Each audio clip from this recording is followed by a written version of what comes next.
Hi, my name is Mary, and today we're going to talk about working two-color brioche flat. We have several other photo and video tutorials on working different kinds of brioche, one-color flat brioche, and both one- and two-color circular brioche. But what about if you want to work a two-color brioche fabric back and forth in rows? It is a little more fiddly than the other methods and incorporates both regular brioche techniques that you can learn in those other tutorials, which are linked in the description, as well as the same technique used to work flat single row stripes, namely working two rows in succession on the same side of the fabric by sliding your stitches back across a circular needle to work another right side or wrong side row. You'll start by casting on the number of stitches needed for your piece onto a circular needle. Here I'm doing it in the main color, which is the one that you want to show as the knit columns on the right side of the work, which we'll call C1. For this demonstration, I'm working a swatch with garter stitch selvages, so I've cast on an odd number of stitches. While brioche rib is built on a two-stitch repeat and the same core principles, there are different selvages and ways to arrange your stitches in rows, so follow your pattern first and foremost, as always. You'll work a setup row first to get your stitches prepared to work in the brioche pattern by joining in your other color. We'll call that C2. So we'll get that on here. And knitting the first stitch, which is our selvage. Then bringing the yarn to the front of the work and over top of the needle at the same time as slipping the next stitch purlwise. Then bringing that yarn back to the front and purling the next stitch. So I'll show you that again. We're going to have the yarn in front, slip the next stitch purlwise, and bring the yarn over top of the needle, back around to the front and purl the next stitch. Those two motions are what we're going to repeat across the row here. So that slip yarn over and then purl. So what this is doing is getting what I like to call the yarn over shawls over our stitches so that we can start working in brioche. So we'll repeat that until the last two stitches of the row. And then we'll do another slip with a yarn over and then knit the other selvage stitch. So up until now, this should all feel familiar to you if you've worked two-color brioche in the round before. But here we've got our C1 at the other end of the work from where we just left off with C2. And we need to get to it in order to work the next row with C1. So to do that, we will slide our work all the way back to the other end of the circular needle to work another right side row. So the first row of the main 4-row repeat here, to create this two-color brioche pattern, we'll have you purling the selvage stitch, which is not usually what you do in garter stitch, but we are back on the right side after knitting the selvage stitch. So we need to create that garter ridge. And then we are going to knit the next stitch together with the yarn over that we created on the previous row.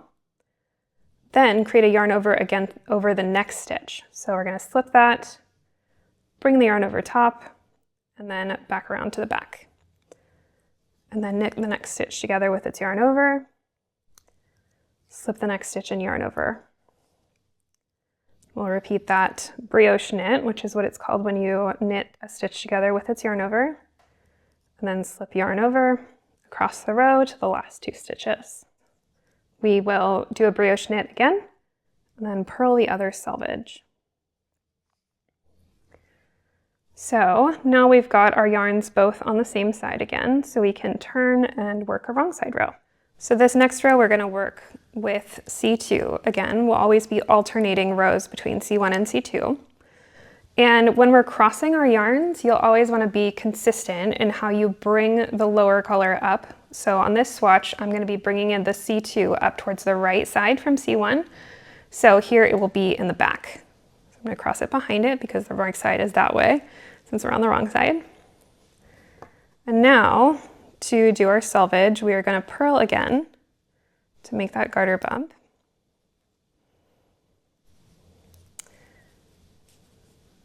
Since it appears as a knit from this side. And then we will slip a stitch while working yarn over it, and then knit the next stitch together with its accompanying yarn over. So we will slip with the yarn over, and then knit the next stitch with its yarn over, a brioche knit, and repeat that across again to the last 2 stitches. So again, we're at our last 2 stitches, and we're going to do that slip yarn over one more time, and then purl our other selvage. Now our yarns are at opposite ends of the work again, so we will need to slide our work back to the other side to work another wrong side row with our C1. So now we're ready for that. And we'll start row 3 by knitting the selvage stitch since it had a purl bump on the last row. And then bringing yarn to the front and purling the next stitch together with its yarn over. Then having the yarn in the front, slipping the next stitch and bringing the yarn back around to the front to purl the next stitch together with its yarn over, and repeat that across the row. So slip yarn over, brioche purl,